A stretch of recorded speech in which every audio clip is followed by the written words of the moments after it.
And now, podcasting from the sun-scorched desert Southwest, weighing in at a combined total of 340 pounds, Brad Winchester, Tyler McDowell-Blanken, are Gimmick Infringement.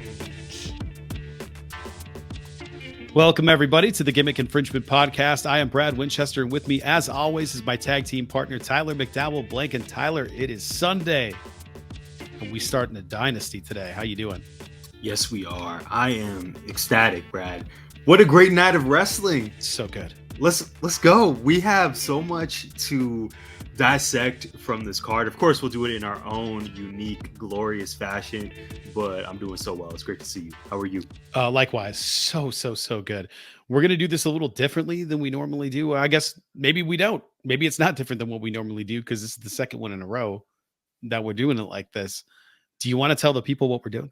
I would love to, man. So we have 8 categories reviewing AEW Dynasty. I was going to say Dynamite for a moment, but this was not Dynamite. It's so close. Dropped $54 for this thing. DYN. Dealt with Bleacher Report issues, which may just be my own Wi-Fi issues, as a matter of fact. But anyway, you did not tune into us to hear about that.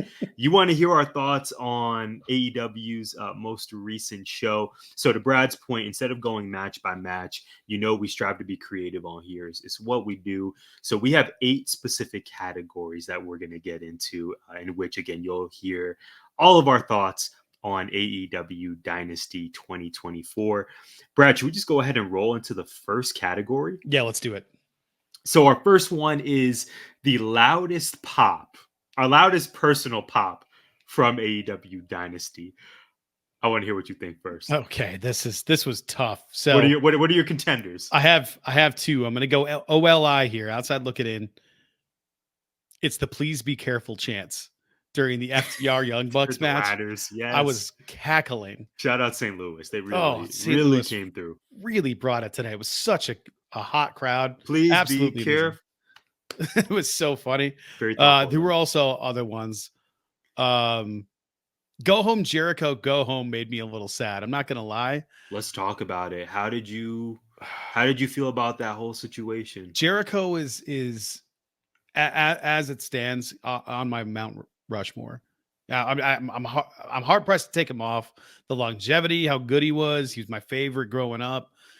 I have to separate the art from the artist and remind myself that, like, the character and what he's been able to do throughout his career, it's just so great. But he's starting to kind of look his age out there, and I don't know that he's really adding anything to the new stars. And it's starting to feel like they need to figure something out there that's going to work. Even though he's like competent and doing things well out there, they just made him a champion against a guy that they're trying to, like, make a bigger deal. And he had to murder him to win, but I didn't love that. Two Judas effects and a bat to the face. Yeah. And reportedly against younger talent whose contract is up later this year, which is, and he was liking some tweets and saying some things. And I think Fightful Select had reported that he was open to looking other places. So we'll see what happens. I can't see him in WWE for sure. I could see him going to New Japan, and I can see him go to TNA if he wanted to, but I think he stays put in AEW. I don't think there's a shot he's going anywhere else, but until they work out the contract, he's there. So my other OLI here is Nigel. And it's Danielson said his heaven would be bleeding in a ring. My heaven would be him dying from bleeding in a ring. Made me laugh out loud. I actually missed that. Probably so why I was dealing with my streaming issues. Probably. That is, Nigel had no chill tonight. I thought you were going to reference some of his calls during Thunder Rosa, Tony Storm. When Mariah and Deanna were changing. Yes. No. Yes. That was good. No, yeah. And I think he called, I may have put this in my notes when he said Eddie Kingston is king of the bums. Yes. Tony Storm is, I think he said queen of the bums. Queen of the bumps. Yeah. Yeah. Which there were Nigel Nigel was feeling himself tonight, to say now. My biggest pop. Here it is. You ready? It might be you two. I don't know. the Bazaico knee counter of the Os Cutter was the craziest counter I have ever seen in my life. That's like the Adam Cole Ricochet super kick in the midair. Only bro caught him flush in the face with that knee, like murdered Will. Could not believe how clean that was. And I had a feeling it might happen. I thought the Avalanche Tiger suplex was going to be the one, but instead it was that Bazaico knee out of nowhere. Absolutely bonkers. I have a feeling this won't be the last time we discuss that Probably not. match based Probably on not. our For the rest of categories. time. Yeah. Or for the rest of time, not even Yeah. just on this particular episode. So my I guess my OLIs or my options here are in no particular order is the right way to say that word. Just kind of chronological. I love the character of Ordo in Star Trek Deep Space Nine. Ordo, whatever. Yeah. The fans post the opening match when they were chanting, and correct me if I'm wrong, it was one of the two. I think they were saying he's our bastard. Yes. To Pac, yes. Not he's a bastard, but he's our bastard. Our bastard, yes. And I don't necessarily want a babyface turn for Pac at all. I really like my Pac as a tweener, but like I was gonna say, I kind of think he is that thing. It's just he doesn't need to act like it for him to be that thing. Right. But like during his entrance, like now he actually goes on the turnbuckle and really like gets excited. Where when he was definitively a heel, he wouldn't do that. He would fake like he's gonna go up. But so anyway, I like that the fans were giving him his flowers because like anytime I see him work, I'm reminded that he's one of my favorites in AEW. The Danielson versus Ospreay face-off, which of course elicited a big reaction from two words specifically from the crowd. Oh gosh, the F Don Callis chants during that match also got me. I don't know if Don Callis was just existing at the commentary booth, and that's what led fans to shout him out like that. But for me, Brad, all that being said, great moments tonight. Loudest pop for me was Willow winning in front of her family. I did not realize that she has a black mom and white dad. So obviously I knew she was mixed race like me, but the fact that her parents are like mine as well, I was like, oh my gosh, I already love Willow. I already have the t-shirt, and now just more reasons to love her. It resonates. Representation matters so much. And I was just so happy for her. So Willow winning in front of her family, front row Jones, my loudest pop of the evening. That's great. That was a lot of fun too. And I'm glad both of them were able to make their way onto the card. I was afraid they were going to put that match on the 0 hour. And I'm really happy that it made its way onto the main card. Me too. I'm also happy that we have our second category. Brad, this one is going to be the hardest entrance. There were a lot of entrances tonight. Yeah. Which went the hardest for you? It's got to be Swerve. It's got to be Swerve. I mean, you can't. Thunder Rosa is a close second for me. I think the reveal of her taking off the mask and it's just eyeshadow and no face paint was a big holy crap moment for everybody there, right? Like the crowd reacted to it. Even commentary was like, "Whoa, no face paint!" Like, what does that mean? Like it's going to affect her fighting style. But yeah, dude, Swerve's entrance was so good. All of it. But they've no pun intended here, but they've swerved us before with these entrances where it's like the big ornate, you get this giant entrance and then you lose. But we make a big deal of you coming out. So I wasn't sure. Like he came out and I was like, this is definitely his time, but is it? Because they've done this before. And I'm not sure now. So, but I'm going to go ahead and say Swerve. Yeah, there weren't a lot of entrances tonight filled with immense sort of pomp and circumstance, which I think we're used to on big pay-per-views, regardless of the brand, but specifically thinking of WWE and AEW. When there's a pay-per-view, we almost assuredly will get, one or two or three kind of grand entrances. We didn't really get that tonight, which I don't have a huge issue with because I think there's a lot of beauty in the simplicity. I agree with you. The two that stand out to me are Thunder Rosa and then for Swerve, right? In terms of like Swerve didn't necessarily need a huge amount of pyro or flying down from the rafters. It was the gear, which I think we'll talk about soon.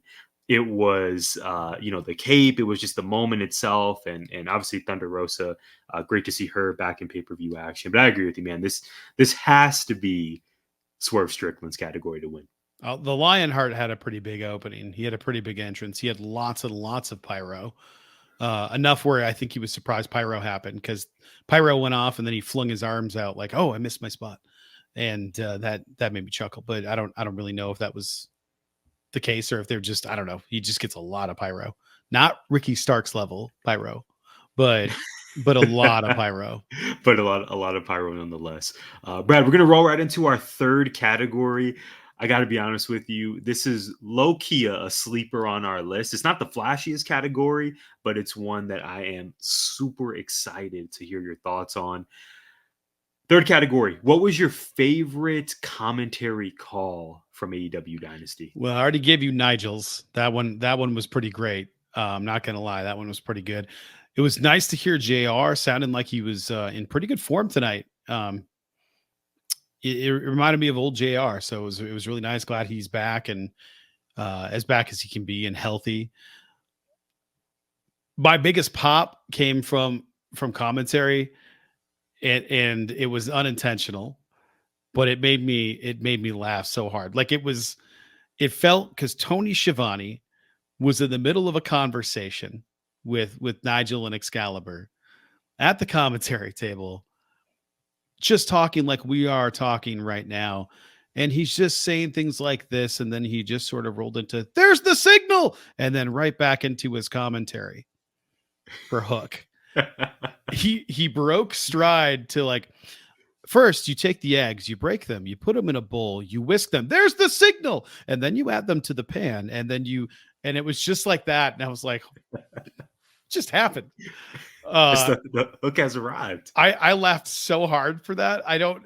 Probably not in a good way. I don't think it's a good thing that happened, because it felt really like, oh yeah, I got to do my job with Hook here and making him a bigger deal than he is. But man, did I laugh. I thought it was so great. It's such an organic thing, but absolutely. That whole match too.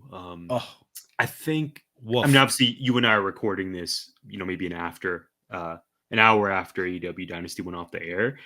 I think there's going to be a lot of discourse about that match for the reason you mentioned, Brad. Obviously, St. Louis was quite critical of one Lionheart, Chris Jericho. The chants included, "Please retire, please go home. Fozzy sucks," which Poppy. Yeah, that got me too. Yeah, that was just a fascinating match to be on this card. I think the in-ring action throughout the show was pretty off the charts. That match definitely just it felt like an odd one on this show. Well, it gave us the hardcore match that wasn't on there, and I think that was the idea. Let's have a street fight, and for what it was and how it was booked, I think it was good. I didn't want Hook and Jericho. I wanted Hook and somebody else. Give us a younger star. Have Jericho be out there if you want to, but it would have been great. Like, imagine if that could have been Hook and Will Hobbs again or something, or Hook and Brian Cage again, or I keep saying again here, so maybe not. Maybe Hook and somebody else. Oh, I don't know who else is on this roster. Keith Lee, Miro. The hell are they? It could have been any of those people.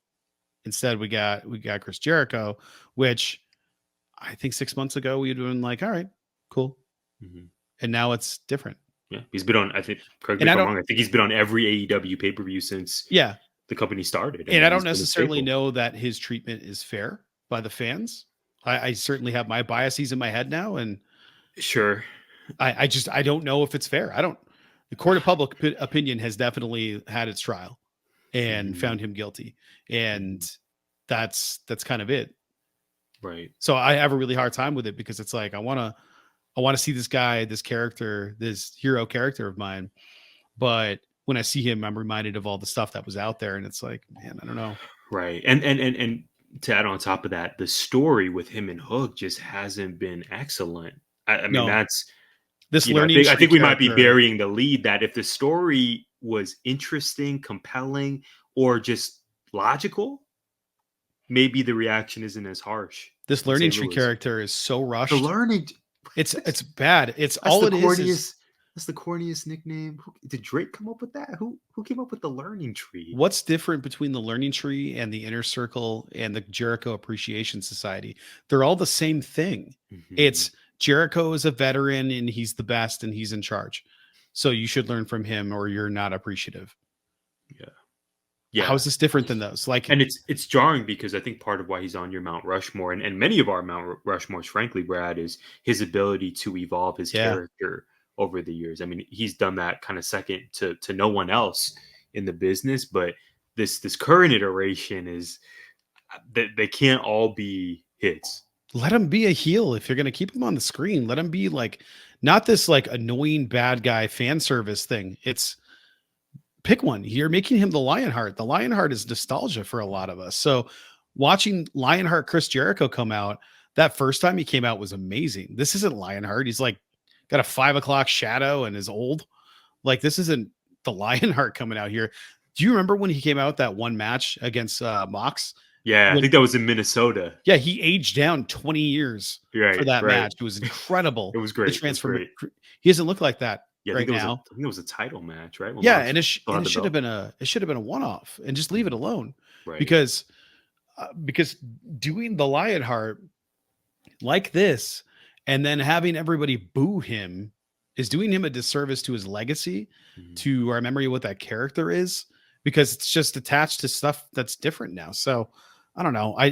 Having a character that came out that got a huge pop because it was nostalgia and all of these things, and then making him just unlovable and a crappy gimmick didn't help the match. Didn't help Hook, and Hook lost. So now it's just weird.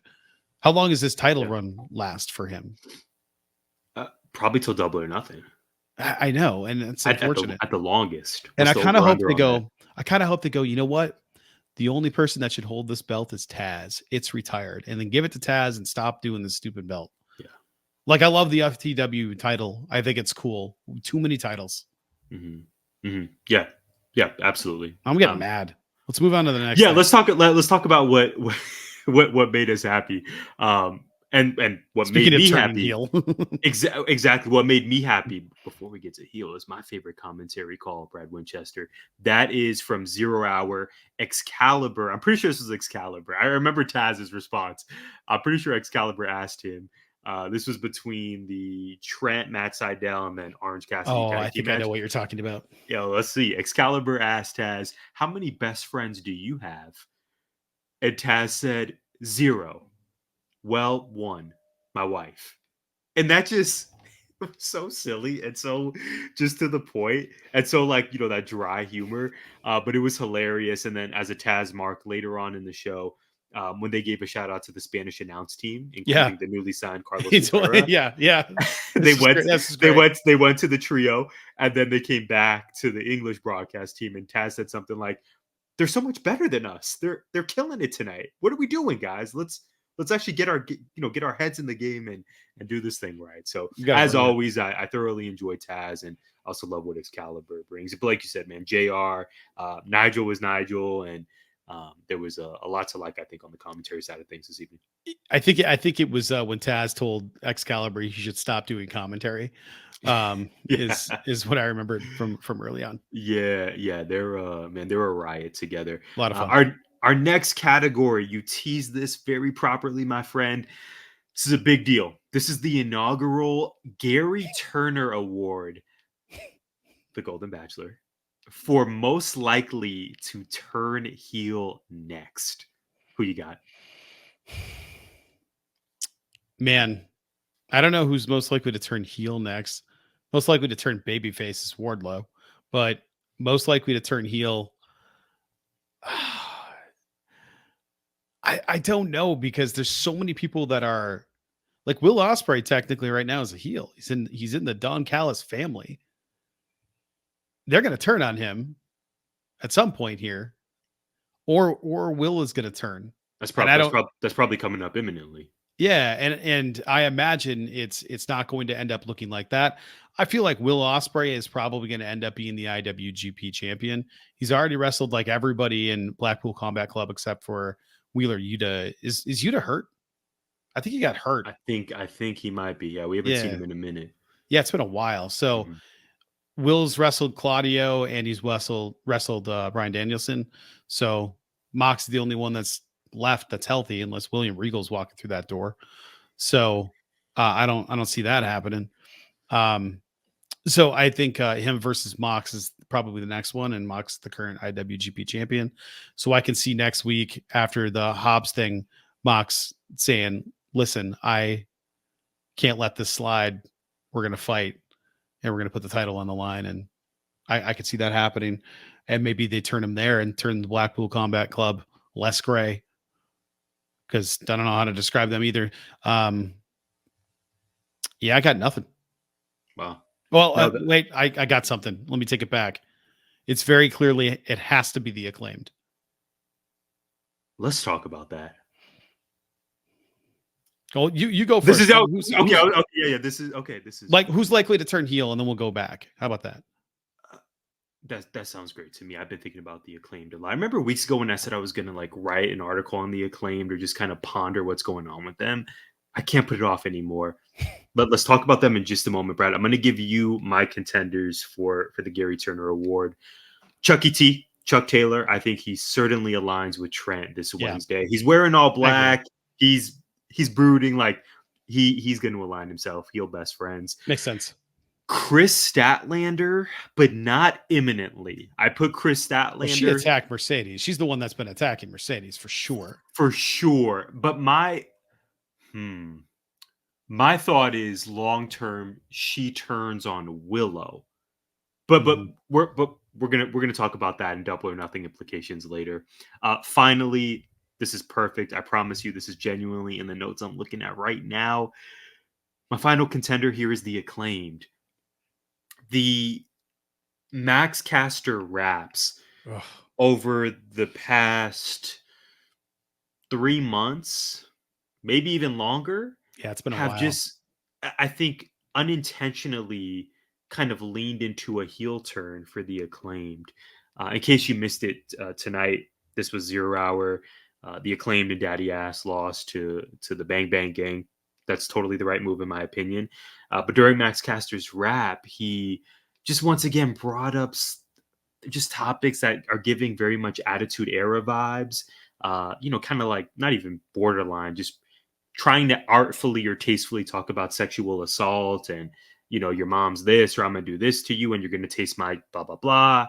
It's like, dog, I'm not saying your raps can't come for people, but we're just living in a different time, man. This is not enticing people to root for you.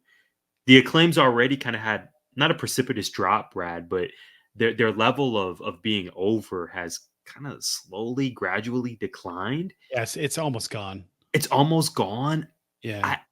The raps, the presentation are just not. I don't know if it's intentional to get us to boo them, but it's not what I want to hear, what I want to see. I want to know your thoughts on the Acclaim, because now that they've dropped the trios titles, this was an act that was arguably the most over guys in AEW not too long ago. To me, this seems like a really defining point in their career where they go next. What say you? 2 years ago, I think they were just getting hot. And about a year and a half ago, they were the biggest thing in the company. Like, their music would start and the place would go crazy. Remember when we went to Dynamite the first time? It was nuts. There were scissors, there were scissor foam everywhere. I had the "Oh Scissor Me Daddy" shirt. George, right? George had we were scissoring each other. My dad has an Acclaim shirt. You were scissoring each other. Yeah, the crowd in front of people. The raps were good. They were, a little maybe controversial, but they weren't problematic. They weren't edgelord stuff that's No, they were spicy, but they weren't 13-year-old stuff. It's just gross. They weren't this cringe. No, but pop culture references, current event references, roasting somebody in a town, whatever it was good. And now it's just like suck my bleep stuff. Yeah. And I'm gonna do this to you, and then we're gonna call legal and tell them how you. He's probably getting fined for that. I don't know that when he went off mic there or off music that was approved. Yeah, he went a cappella. This was extra.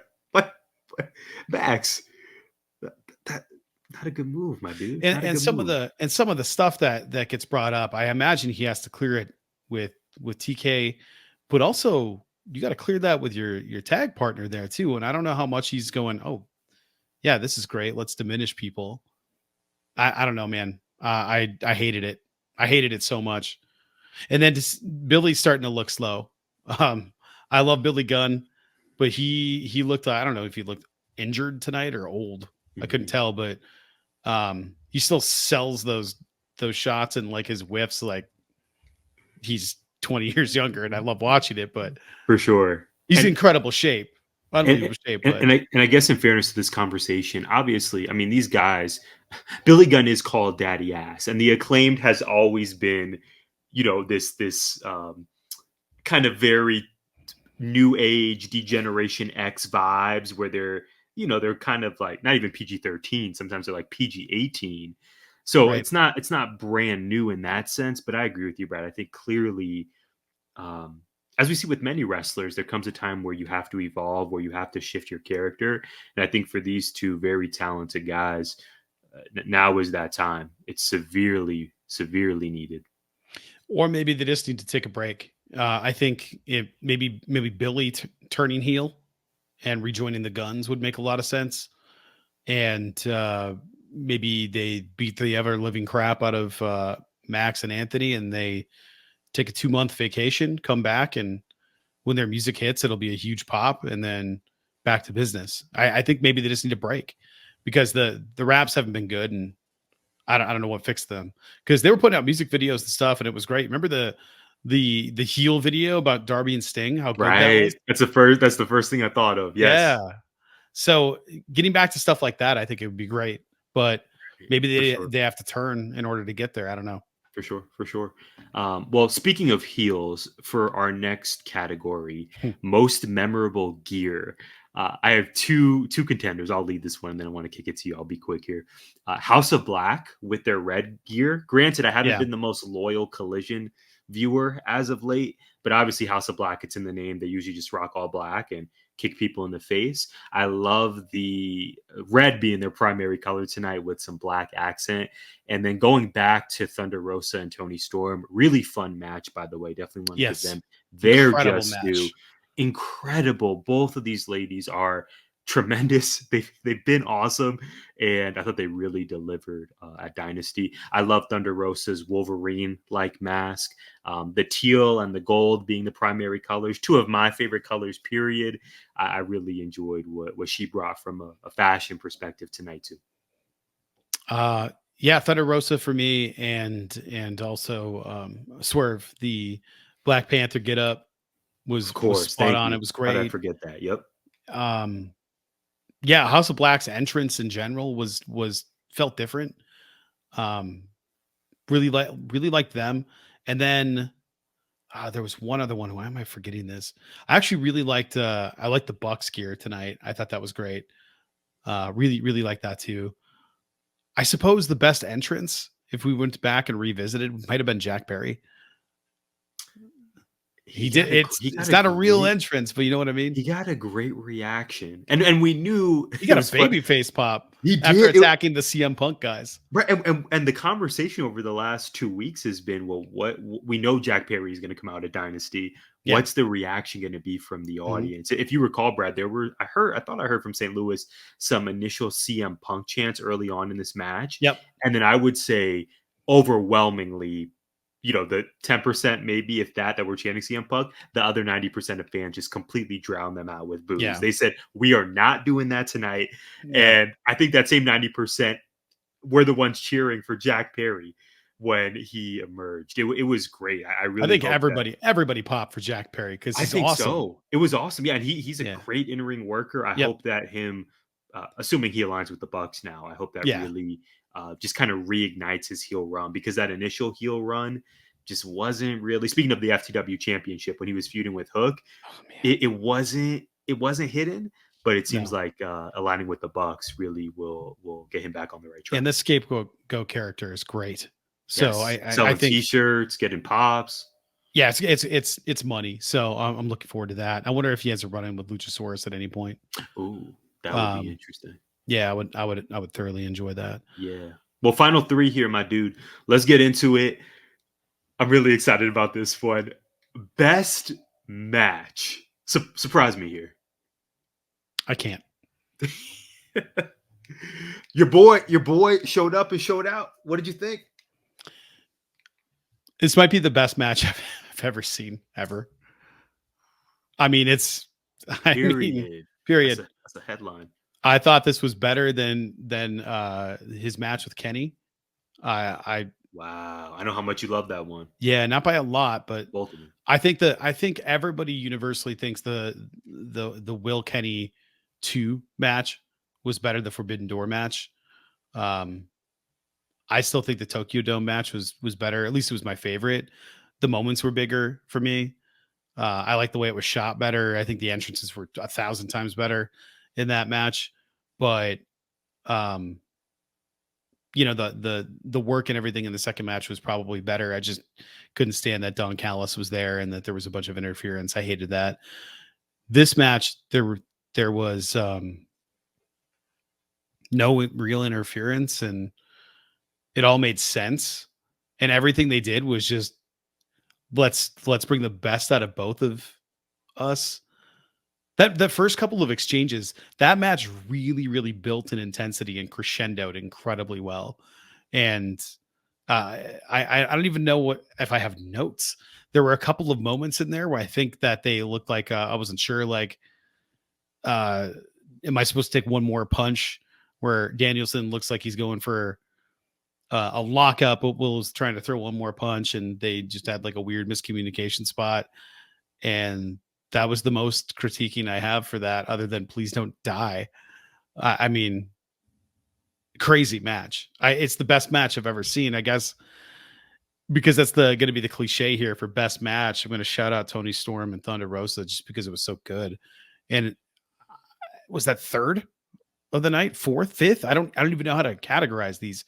The opening match was amazing. Amazing. It really that was.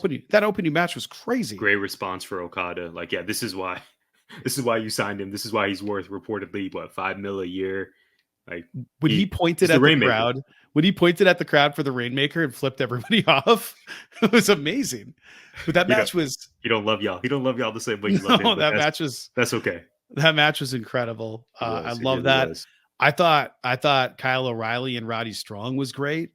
Yeah. I thought FTR and the Bucks following Danielson and Ospreay, it's a death sentence for whoever goes there.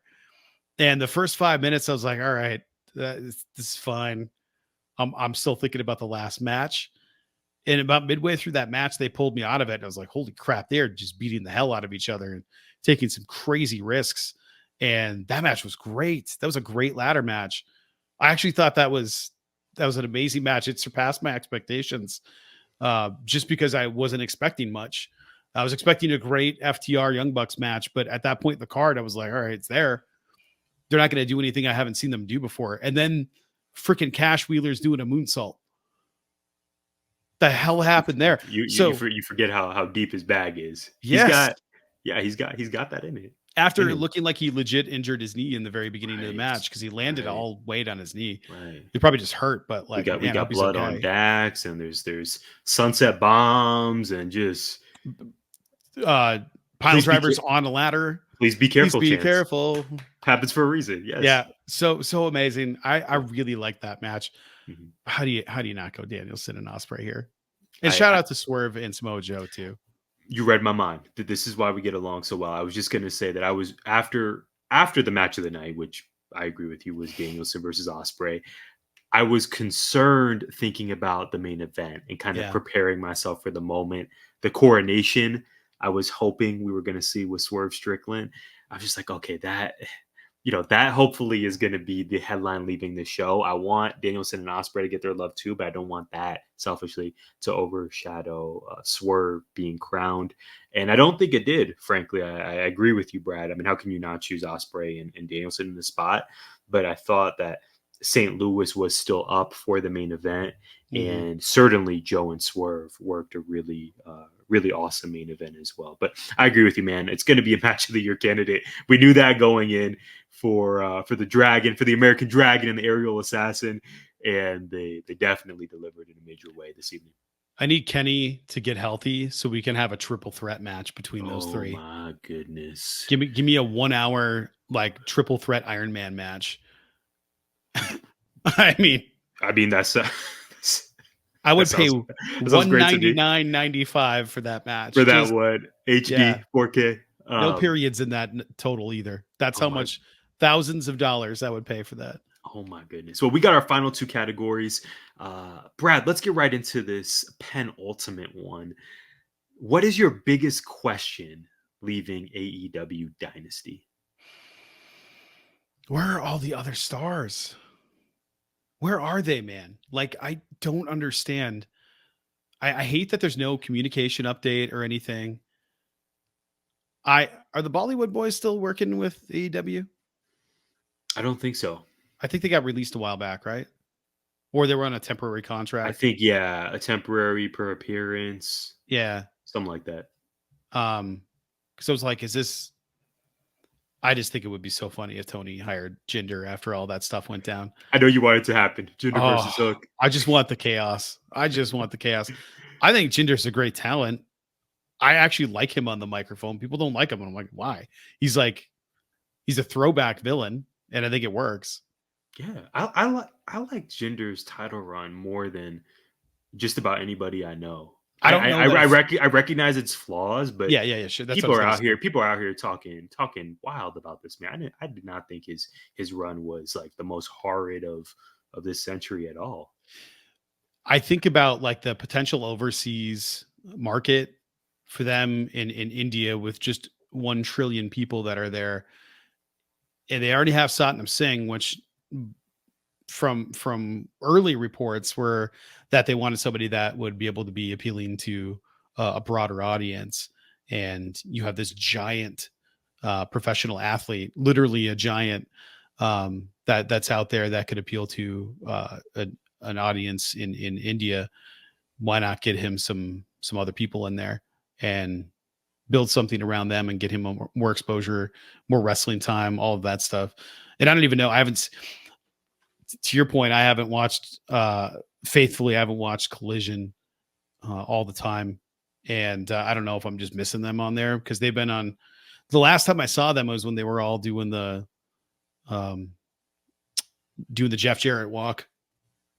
That's the last time I remember seeing any of those guys, right. And maybe I missed them, but that's, I don't know. In my head, I saw them, Ricky Starks, Big Bill, and everybody else that I'm not naming right now. They're just all gone.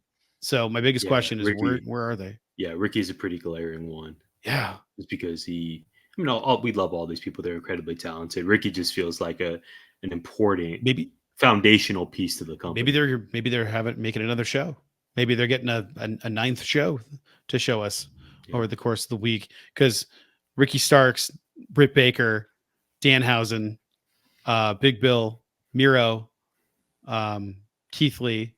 Who am I missing? I'm missing other people. Inevitably there's a 100%. And to your point in terms of, and this also is worth bringing up, we don't always know who's healthy, or we don't always know who's injured, but we know for sure MJF recovering, Kenny Omega recovering. When those two guys get back, Danhausen and Ethan Page healthy. Ethan Page, Danhausen, certainly. I just don't. How do you not? If I had Ethan Page on my roster, I would simply choose to make millions of dollars. That sounds like a good option. Like, and we also got to get Jay White on the main card. Oh my gosh. I thought it was real. Oh, when he came out, I was like, how is this happening? Yeah, it's just it's so crazy to me. I was watching with my dad at that particular juncture, and even he was like, Jay White on the pre-show? Like, are you okay with that? I was like, no, not really, Dad. Even Brad, we had the same moment of just that entrance, and obviously the theme song is great, the lighting is great with the guns, but particularly Jay White and the crowd reaction. It's like, oh man, this dude should never be on a 0 hour ever again. I love that House of Black got to be on the main card and they got to win. Really excited for Malachi Black versus Edge at Double or Nothing. Malachi wins gold, maybe, fingers crossed. But Jay White he's that guy. He needs to be on the main show. Agreed. What's your question? Yeah, so I'll be quick with this one. Is Mercedes taking that title from Willow in Vegas? I love that we got to see Mercedes on the show. Obviously, after Willow dethroned Julia Hart, she came out. They did the face-off, Double or Nothing graphic in the background. Was really here for that. Conventional wisdom would tell me Mercedes definitely wins her debut match, especially at a show as big as Double or Nothing. But I just don't want Willow to be a transitional champion. So I got to work through my feelings on that. But main question is, what is the finish for that match going to be? Is Mercedes going to be taking that gold? And Brad, you and I months ago discussed which championship would Mercedes go after. Would it be the AEW Women's World Championship or would it be TBS? And I think you and I unequivocally said, oh, no, it's got to be the Women's World Championship. We don't see a world where TBS is in her future.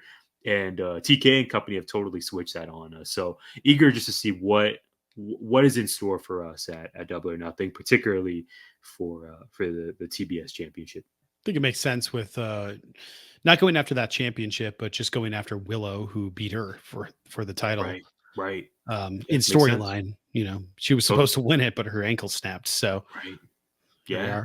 She's here for revenge for sure. Last category, one final shout out each. Brad, who are you giving the shout out? Who must you give their flowers to before we wrap up this combo? This is an easy one for me. I'm going to give my flowers to Malachi Black for the sheer volume of black mist that came out of that man's face onto Adam Copeland. I could not believe how covered that dude was when they cut to him.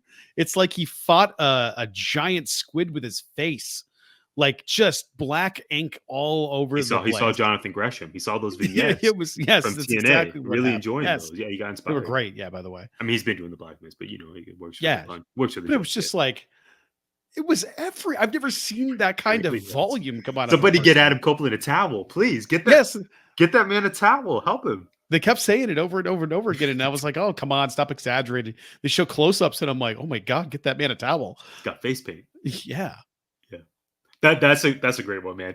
My final shout out is Adam Cole for his side eye to Wardlow. Oh, it's so good. I've not checked social media, but I hope it's a GIF or a meme. I hope it gets used in the group chat, Brad. It's gonna be so good. It was so poignant. And I agree with you. I think a Wardlow babyface turn is on the horizon. I just always perpetually want good things for him. I think he is super, super talented.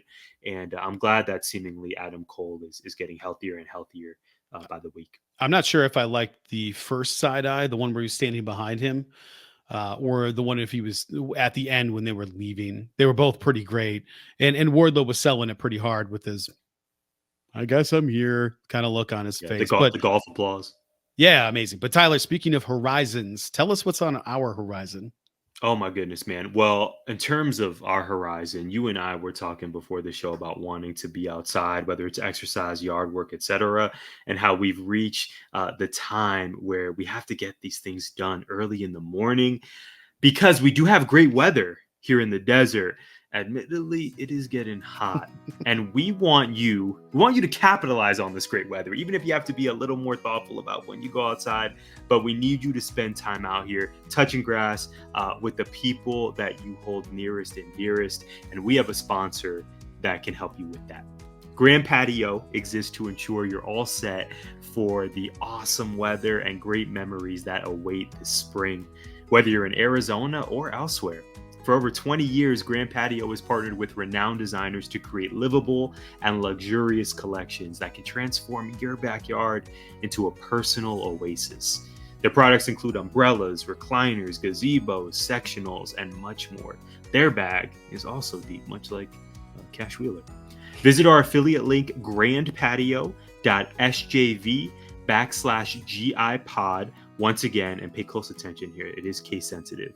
All lowercase, grandpatio.sjv.io/G,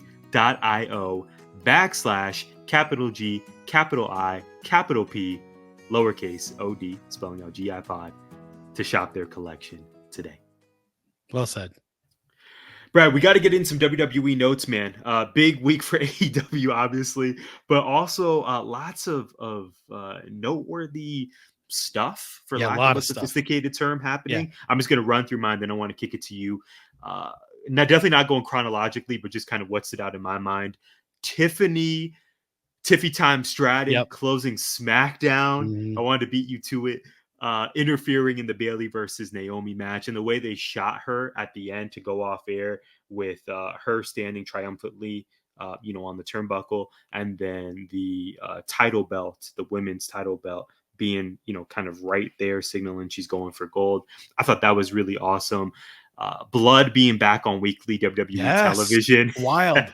Tama Tonga's attack on Kevin Owens. I don't know why I'm laughing so much at Blood, but Solo going full mob boss. It seemed like he graduated from the internship, and now he's dressing in suits. He's cutting in-ring promos. My final notes here. Production upgrade. So I'm thinking back to Raw. Sami Zayn's entrance. Applauded all over social media. Definitely want to get your thoughts there. Chad Gable turning heel, possibly to be paired with the Creed brothers. Yes, please. Final two notes. Rhea is injured. Very, very sad news there. A new champ is going to be crowned on Raw this week. If you're listening to our episode when we drop on Monday, that'll be tonight. Love Liv Morgan. Admittedly, I hope Nia Jax gets the belt. I think she's put in some great work. It's time. And I think it's time for her. And then my final note, Lola Vice, speaking of people who are ready for gold, really impressed with what she's doing. I think she's ready for that North American women's title that is coming soon. So I want to keep an eye on that really incredible women's division in NXT. Yeah, I only have a couple things to add. Sheamus came back. Sheamus is back in the WWE with his new theme, old theme, however we want to talk about that. And not only did the A-Town down under, but Awesome Truth also got new belts. The new tag belts were revealed. And they're different. They're not the same tag belts. It's not just a color change. They are notably different belts. And I was really happy with them, especially the SmackDown tag belts. They're beautiful belts, but those Raw tag belts, my goodness, that red plate with the world tag titles on it, such a throwback. Absolutely love them both. They look new and they also look old at the same time. I thought that was really, really cool. I don't think I have anything else to add. The production on that Sami entrance, to do a continuous shot like that, follow it into an uncontrolled, uncontained area, even after Jay shoved somebody out of the way to get there, was remarkable. And I think what impressed me the most about that is not only was it an incredible shot, but it put over two baby faces even more and managed to pull a meme out of that thing with Sami and Jay both looking up. And for all of that to happen in the one shot that lasted, 3 minutes, 4 minutes, something like that. Incredible for a live program. Absolutely amazing. I love that they're trying stuff. And the thing is, and I don't know if you caught this, but on, I believe it was Dynamite this week, they started getting a little bit more playful with their camera angles. They had some like on the mat shots, it looked like, between the ropes, and it just felt so much different.